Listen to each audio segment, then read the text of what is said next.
तन्नू बोलती है कि सबसे पहले हम गरम गरम टिक्की खाएंगे। क्या खाएंगे?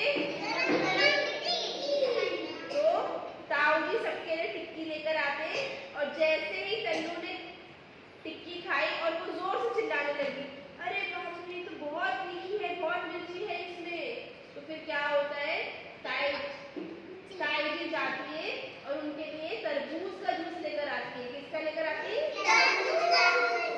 वो जल्दी से तरबूज का ठंडा ठंडा जूस पीती है और दोनों बहनें झूला झूलने के लिए मेले में चली जाती है। और वो सारे मेले के जितने भी झूले होते हैं सारे झूले झूलती है, बहुत मस्ती करती है। वहाँ पे